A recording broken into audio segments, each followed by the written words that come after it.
Assalamualaikum warahmatullahi wabarakatuh. Nama saya Siti Aldina Nurhasanah dari kelas IKM 10 semester 3 dari program studi Ilmu Kesehatan Masyarakat FKM UINSU. Di sini saya akan menjelaskan tentang fungi. Fungi adalah organisme kemoheterotrof yang memerlukan senyawa organik untuk nutrisinya, atau sumber karbon dan energi. Bila sumber nutrisi tersebut diperoleh dari bahan organik mati, maka fungi tersebut bersifat saprofit. Ilmu yang mempelajari tentang fungi disebut mikologi. Pada fungi ada dua istilah, yaitu kapang atau mold yang merupakan fungi yang berfilamen dan multiseluler, dan khamir atau yeast yaitu bentuk fungi berupa sel tunggal dengan pembelahan sel melalui pertunasan. Morfologi fungi. Pada kapang, tubuh kapang atau talus dibedakan menjadi dua bagian, yaitu miselium dan spora. Miselium merupakan kumpulan beberapa filamen yang disebut hifa. Septat akan membagi hifa menjadi bagian-bagian di mana setiap bagian tersebut memiliki inti atau nukleus lebih dari satu.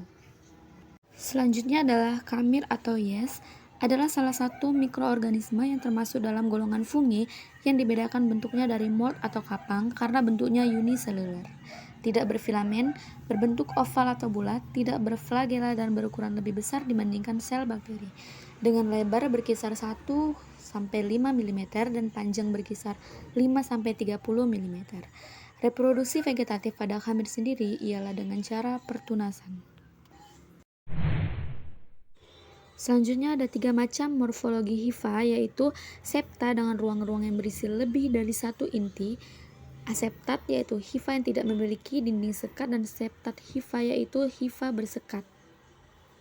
Selanjutnya ada reproduksi fungi. Fungi bereproduksi baik secara aseksual dengan pembelahan, pembentukan tunas atau spora, maupun secara seksual dengan peleburan inti dari kedua induknya. Pada pembelahan sel akan membagi diri menjadi dua sel dengan bentuk yang sama besar, sedangkan pada pertunasan sel anak tumbuh dari penonjolan kecil pada sel induk. Macam-macam spora aseksual, yaitu 1. Conidiospora, berupa spora satu sel ataupun multisel, non-motil, tidak terdapat dalam kantung dan dibentuk di ujung hifa. Kedua yaitu sporangiospora, merupakan spora bersel satu, terbentuk di dalam kantung yang disebut soprangium pada ujung hifa udara. Selanjutnya yang ketiga artospora, yaitu spora bersel satu yang terbentuk melalui terputusnya sel-sel hifa. Lalu ada chlamydospora, merupakan spora bersel satu yang berdinding tebal dan sangat resisten terhadap kondisi lingkungan yang buruk, terbentuk dari sel somatik. Dan yang terakhir ada blastospora, yaitu spora aseksual yang muncul dari pertunasan pada sel kamir.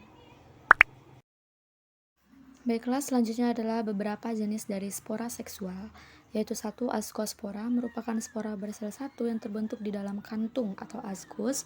Ada Basidiospora, merupakan spora bersel satu dan terbentuk di atas struktur ganda. Ada Zygospora, merupakan spora besar berdinding tebal, terbentuk bila ujung dua hifa yang serasi secara seksual melebur. Dan terakhir ada Oospora, terbentuk dalam struktur khusus pada betina yang disebut oocnium. Selanjutnya yaitu klasifikasi fungi atau Phycomycetes dibagi menjadi 6 kelas. Ke-6 kelas ini umumnya tidak mempunyai septa atau dinding penyekat yang teratur pada benang hifanya, sehingga mengakibatkan terdapat banyak nukleus atau inti di setiap sel benang hifa. Kapang lendir.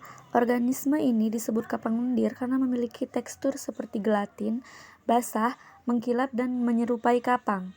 Beberapa spesies berwarna putih, namun sebagian besar berwarna kuning dan merah. Selanjutnya adalah kapang air, yang merupakan organisme serupa kapang yang tersusun atas sel-sel dengan filamen yang bercabang-cabang.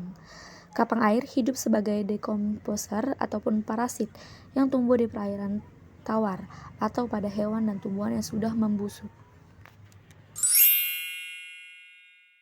Baiklah, demikianlah sedikit penjelasan saya tentang fungi. Semoga dapat menambah pengetahuan kita semua. Terima kasih. Assalamualaikum warahmatullahi wabarakatuh.